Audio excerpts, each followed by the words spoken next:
নমস্কার, আমি doctor Sabyasachi Sarkar, assistant professor, Kalyani GNM hospital.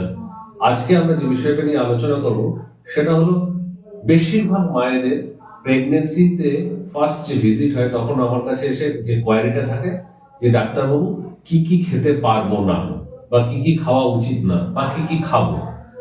এ ব্যাপারে প্রচুর মিথ বাজারে রয়েছে, এটা খাওয়া যাবে না, ওটা খাওয়া যাবে না, এটা করা যাবে না। কিন্তু মেইনলি যেটা বলার সেটা হলো যে আমাদের বইয়ে এমন কিছু লেখা নেই যেটা খাওয়া যাবে না। যা খাওয়া যায় নর্মালি সেই খাবার সমস্ত কিছুই খাওয়া যাবে।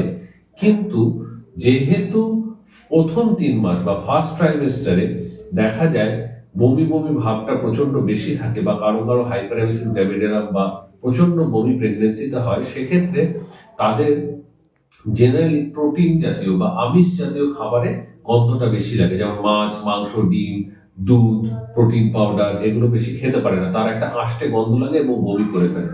সুতরাং আমি আমার পেশেন্টদেরকে যেটা বলি সেটা হলো এক, অল্প খাবেন, বারবার খাবেন। কি কি বেশি প্রাধান্য দিয়ে খাবেন? হাই কার্বোহাইড্রেট ডায়েট, যেমন চিড়ে, ছাতু, মুড়ি, পাউরুটি, এগুলো বেশি করে খাবেন। এগুলো খেলে আপনার বমির চান্সটা অনেকটা কমে যাবে।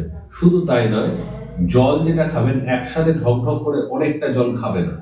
আমি যেটা বলি সেটা হলো 1 কাপ করে জল খান, কিন্তু বারবার করে খান। তাতে কি হয়, অনেকটা জল খাওয়ার পরে বমির একটা প্রবণতা কিন্তু বাড়ে। প্রথম 3 মাস মাছ, মাংস, ডিমের উপরে বা ওজন বাড়ার উপরে বিশেষ চিন্তা না দিলেই চলবে, কারণ প্রথম 3 মাসে মেইনলি বমিটাকেই আমরা কন্ট্রাক্টেড করি।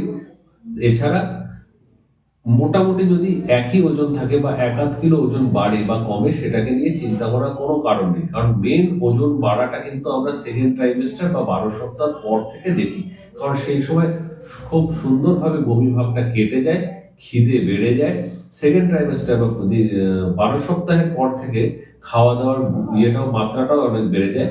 সেক্ষেত্রে আমরা 2টো করে ডিম, মাছ, চিকেন এই জাতীয় জিনিস খাবার বেশি করে খেতে বলি। খাবার অনেকে শুনেছি যে পেঁপে, আনারস এগুলো খাওয়া যাবে না। এগুলো তো এগুলোর বৈজ্ঞানিক ব্যাখ্যা যতটা না আছে, আমার মনে হয় যে যদি মনে হয় যে এগুলো না খেলে আপনি ভালো থাকবেন, না খেলেও চলবে। কারণ কোনো কিছু যদি খারাপ কিছু হয় তখন এই পেঁপে আর আনারসের উপরে দোষটা মেনলি পড়বে। সুতরাং খাওয়া দাওয়া, নর্মাল খাওয়া দাওয়া, আগের থেকে বেশি পরিমাণে খাওয়া দাওয়া, কিন্তু অল্প খাবেন, বারবার খাবেন। ফল অবশ্যই খাবেন। ড্রাই ফ্রুট খাওয়া যাবে কিনা? হ্যাঁ, অবশ্যই ড্রাই ফ্রুট খাওয়া যাবে এবং ড্রাই ফ্রুট খাওয়া ভালো। দুধ খাওয়া যাবে কিনা? হ্যাঁ, দুধ খাওয়া যাবে, যদি না আপনার